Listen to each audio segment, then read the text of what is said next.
दोस्तों, अगर आप पपीते की खेती के बारे में जानना चाहते हो तो ये वीडियो आपके लिए है। दोस्तों, इस वीडियो में पपीते की खेती के बारे में A to Z जानकारी दी है, तो आप ये वीडियो एंड तक देखना। और दोस्तों, लास्ट में पपैया की खेती में ही एक्स्ट्रा इनकम कैसे कमा सकते हैं उसके बारे में भी जानकारी दी है। तो पपीते की खेती के लिए आपको कोई दूसरा वीडियो भी देखने की ज़रूरत नहीं पड़ेगी। तो दोस्तों, पपीते की खेती से एक सीजन में 10 लाख रुपए कैसे कमाए जाते हैं और पपीते के लिए कौन सी किस्म का चयन करें और कैसे पपीते की खेती से बम्पर उत्पादन ले सके, वो A to Z जानकारी आज हम जानेंगे। तो दोस्तों, जानकारी से पहले वीडियो को लाइक करके चैनल को सब्सक्राइब करके ऑल बटन को दबा देना, जिससे आने वाले वीडियो की जानकारी आपको मिलती रहे। तो दोस्तों, सबसे पहले जानेंगे कैसे करें पपीते की उन्नत खेती। दोस्तों, पपीते की उन्नत तरीके से खेती की जाए तो कम लागत पर अधिक मुनाफा कमाया जा सकता है। तो दोस्तों, पपीते की खेती के साथ दूसरी अंतःवर्षीय फसलों को भी बोया जा सकता है। इनमें दलहनी फसलों जैसे मटर, मेथी, चना, फ्रेंच बीन व सोयाबीन आदि की फसल इसके साथ ली जा सकती है। लेकिन ध्यान रखें, इसके साथ मिर्च, टमाटर, बैंगन, भिंडी आदि फसलों को पपीते के पौधे के साथ अंतःवर्षीय फसलों के रूप में नहीं उगाना चाहिए। इससे पपीते के पौधे को हानि होती है। दोस्तों, अब जानते हैं पपीते में पाए जाने वाले पोषक तत्वों। दोस्तों, पपीते में भरपूर मात्रा में विटामिन ए पाया जाता है। जिन लोगों को अपच की समस्या है उनके लिए तो पपीता रामबाण इलाज है। इसके सेवन से अपच की समस्या खत्म हो जाती है। ये फल पित्त का समन तथा भोजन के प्रति रुचि उत्पन्न करता है। इसलिए जब हम बीमार हो जाते हैं तो डॉक्टर भी हमें पपीता खाने की सलाह देता है। दोस्तों, पका पपीता मधुर, भारी और गर्म रहता है। और दोस्तों, कच्चे फल से पपेन बनाया जाता है। तो दोस्तों, हम पपेन के बारे में और जानकारी लास्ट में देखने वाले हैं। तो दोस्तों, अब हम जानते हैं भारत में कहाँ कहाँ होती है इसकी खेती। देश के विभिन्न राज्यों आंध्र प्रदेश, तमिलनाडु, बिहार, असम, महाराष्ट्र, गुजरात, उत्तर प्रदेश, पंजाब, हरियाणा, दिल्ली, जम्मू एंड कश्मीर, उत्तरांचल और मिजोरम में इसकी खेती की जाती है। अब तो पूरे भारत में इसकी खेती की जाने लगी है। दोस्तों, अब जानते हैं पपीते की उन्नत किस्में। तो दोस्तों, इसमें पूसा डोल्सिएरा, पूसा मैजेस्टिक और दोस्तों जो सबसे ज़्यादा फेमस है और प्रचलित है वो है पपीते की शंकर किस्म रेड लेडी 786। तो दोस्तों, पपीते की एक नई किस्म पंजाब कृषि विश्वविद्यालय लुधियाना द्वारा विकसित की गई है, जिसे रेड लेडी 786 नाम दिया है। ये एक शंकर किस्म है। ये किस्म की खासियत यह है कि नर व मादा फूल एक ही पौधे पर होते हैं, लिहाजा हर पौधे से फल मिलने की गारंटी होती है। पपीते की अन्य किस्मों में नर व मादा फूल अलग अलग पौधे पर लगते हैं। ऐसे में फूल निकलने तक यह पहचानना कठिन होता है कि कौन सा पौधा नर है और कौन सा मादा। इस नई किस्म की एक खासियत यह है कि इसमें साधारण पपीते में लगने वाली पपायरिक काट वायरस नहीं लगता है। यह किस्म सिर्फ 9 महीने में तैयार हो जाती है। इस किस्म के फलों की भंडारण क्षमता भी ज़्यादा होती है।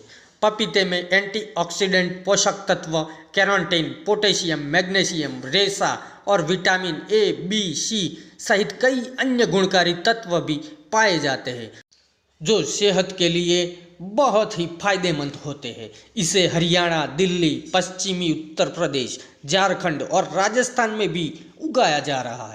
दोस्तों, अब जानते हैं पपीते की खेती का उचित समय। वैसे तो इसकी खेती साल के 12 महीने की जा सकती है, लेकिन इसकी खेती का उचित समय फरवरी और मार्च एवं अक्टूबर के मध्य का माना जाता है, क्योंकि इस महीनों में उगाए गए पपीते की पैदावार काफ़ी अच्छी होती है। दोस्तों, अब बात करते हैं पपीते की खेती के लिए जलवायु एवं भूमि। दोस्तों, पपीते की अच्छी खेती गर्म नमी युक्त जलवायु में की जा सकती है। इसे अधिकतम 38 डिग्री से 44 डिग्री सेल्सियस तक तापमान होने पर उगाया जा सकता है और न्यूनतम 5 डिग्री सेल्सियस से कम नहीं होना चाहिए। लू तथा पाले से पपीते को बहुत नुकसान होता है। पपीता बहुत ही जल्दी बढ़ने वाला पेड़ है। साधारण जमीन, थोड़ी गर्मी और अच्छी धूप मिले तो उसके पेड़ में अच्छी पैदावार होती है, पर इसे अधिक पानी या जमीन में क्षार की ज़्यादा मात्रा रास नहीं आता है। वहीं पपीता की खेती के लिए 6.5 से 7.5 pH मान वाली हल्की दोमट या दोमट मिट्टी जिसमें जल निकास अच्छा हो, वो उसके लिए सर्वाधिक उपयुक्त होती है। अब दोस्तों बात करते हैं पपीता की नर्सरी कैसे तैयार करें, पौधे तैयार कैसे करें। तो दोस्तों पपीते के उत्पादन के लिए नर्सरी में पौधों का उगाना बहुत महत्व रखता है। इसके लिए बीज की मात्रा 1 हेक्टेयर के लिए 500 ग्राम पर्याप्त होती है। बीज पूर्ण पका हुआ, अच्छी तरह सूखा हुआ और शीशे की जार या बोतल में रखा हो, जिसका मुंह ढका हो और 6 महीने से पुराना न हो, वो उसके लिए अच्छा होता है। बोने से पहले बीज को 3 ग्राम कैप्टान से 1 किलो बीज को उपचारित करना चाहिए। बीज बोने के लिए क्यारी जो जमीन से ऊंची उठी हुई संकरी होनी चाहिए। इसके अलावा बड़े गमले या लकड़ी के बक्सों का भी प्रयोग कर सकते हैं। इन्हें तैयार करने के लिए पत्ती का खाद, बालू तथा सड़ी हुई गोबर की खाद को बराबर मात्रा में मिलाकर मिश्रण तैयार कर लेना चाहिए।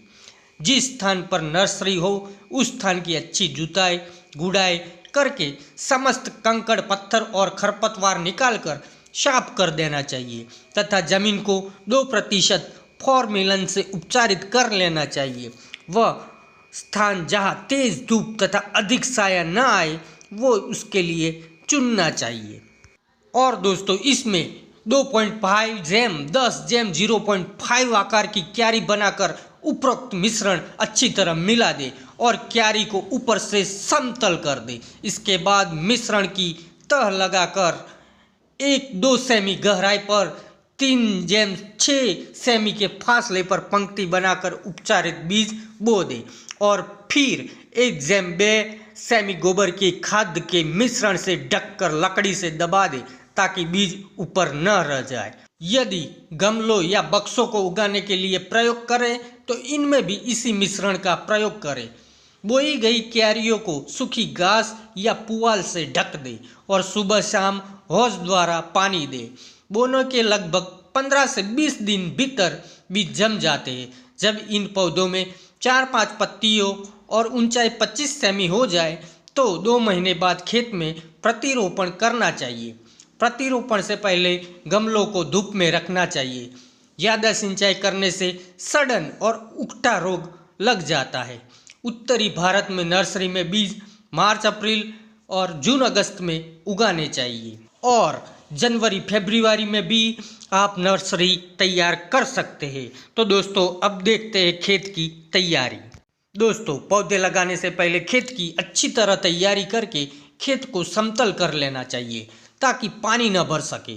फिर पपीता के लिए 50 बाय 50 बाय 50 सेमी आकार के गड्ढे 1.5 बाय 1.5 मीटर के फासले पर खोद लेने चाहिए और प्रत्येक गड्ढे में 30 ग्राम BHC 10% डस्ट मिलाकर उपचारित कर लेना चाहिए। ऊंची बढ़ने वाली किस्मों के लिए 1.8 जैम 1.8 मीटर फासला रखना चाहिए। पौधे 20 से 25 सेमी के फासले पर लगाने चाहिए। दोस्तों अब बात करते हैं पपीते की रोपण की। तो आपने जो खेत में 2 जैम 2 मीटर की दूरी पर 50 जैम 50 जैम 50 सेंटीमीटर आकार के गड्ढे खोदे थे उन्हें 15 दिनों के लिए खुले छोड़ दें ताकि गड्ढों को अच्छी तरह धूप लग जाए और हानिकारक कीड़े मकोड़े व रोगाणु आदि नष्ट हो जाए। दोस्तों इसके बाद पौधे का रोपण करना चाहिए।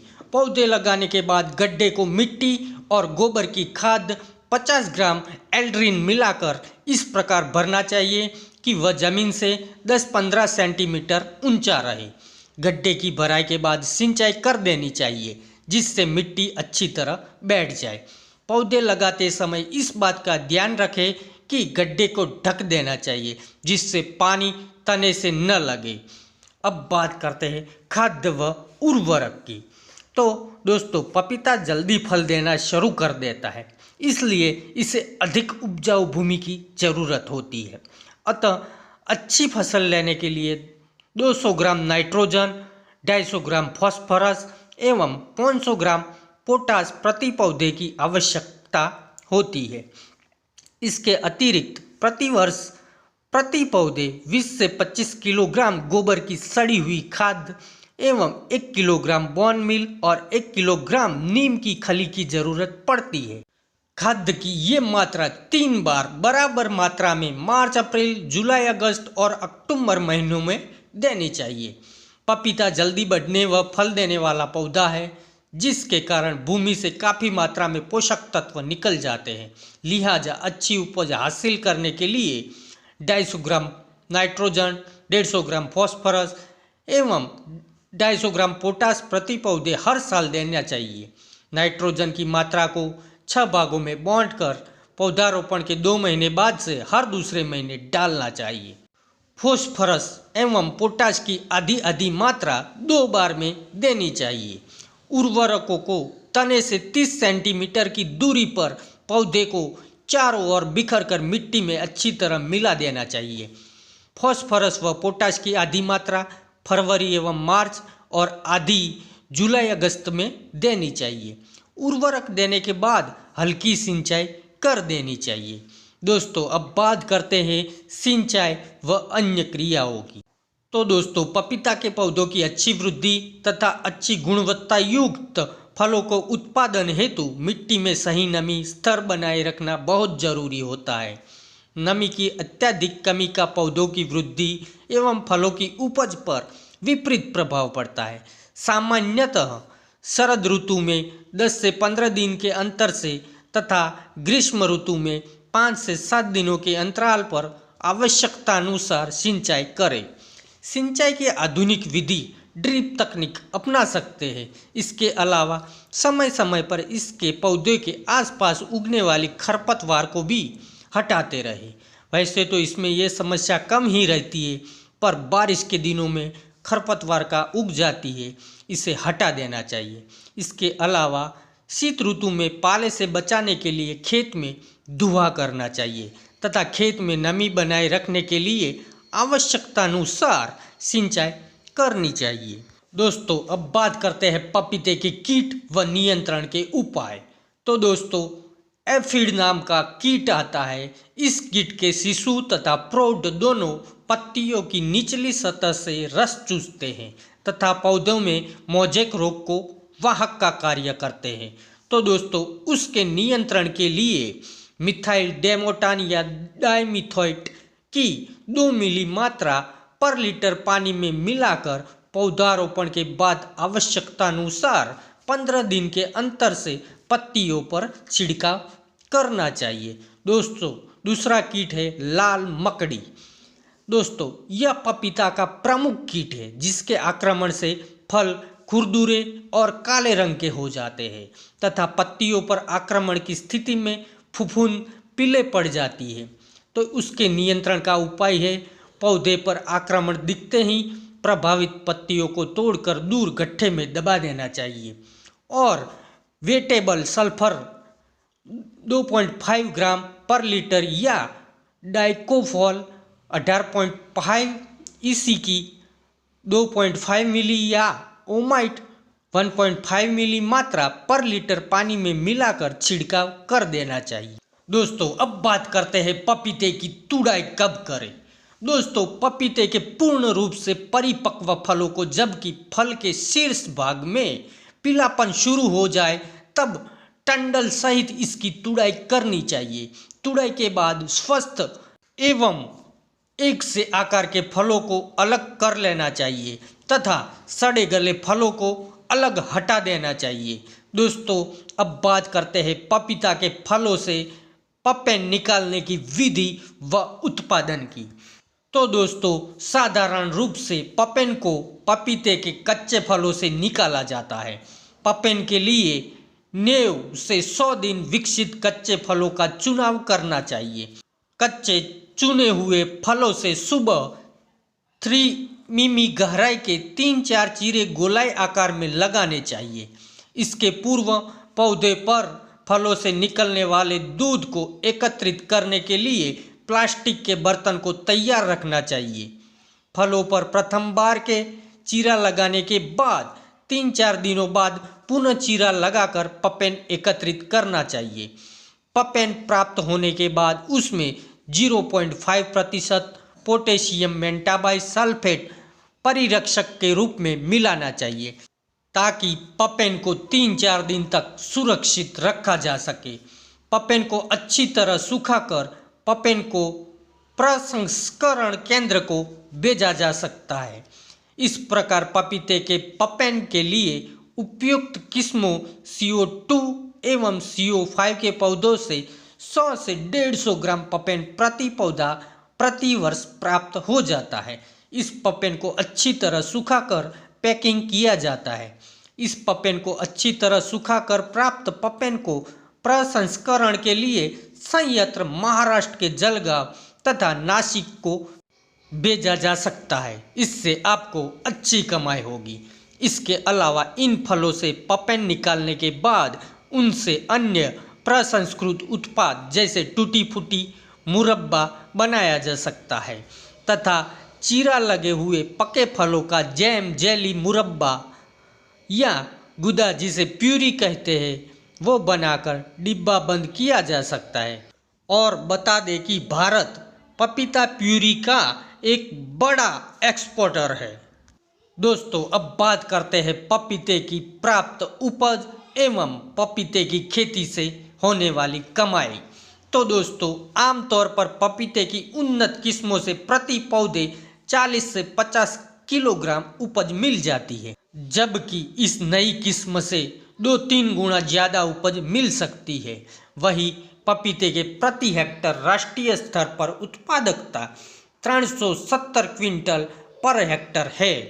पपीता का एक स्वस्थ पेड़ आपको एक सीजन में करीब 40 किलो तक फल देता है और इस हिसाब से आप एक हेक्टर में करीब 2250 पेड़ तैयार कर सकते हैं। इस हिसाब से आप एक सीजन में 1 हेक्टर पपीते की फसल से 900 क्विंटल पपीता पैदा कर सकते हैं। यदि आप शंकर पपीते उगाते हैं तो आपको इस प्रकार कमाई प्राप्त हो सकती है। तो दोस्तों 1 हेक्टर में कुल खर्चा आता है 1,65,000 और जो बिकते हैं उससे प्राप्त राशि होती है 4 लाख रुपये। तो पपीते की खेती से शुद्ध लाभ होता है 2 लाख रुपया। यानी इस तरह आप यदि 5 हेक्टर में पपीते का उत्पादन करते हो तो टोटल 10 लाख रुपया इनकम प्राप्त होती है। इसके अलावा पपीते का पपेन बेचने से होने वाली कमाई अलग होती है। इस प्रकार आप एक सीजन में 10 लाख रुपये तक की कमाई कर सकते हो। तो दोस्तों आपको ये जानकारी कैसी लगी और दूसरी कौन सी खेती के बारे में जानना चाहते हो वो कमेंट करके अवश्य बताना। तो थैंक्स टू वॉच। जय जवान जय किसान।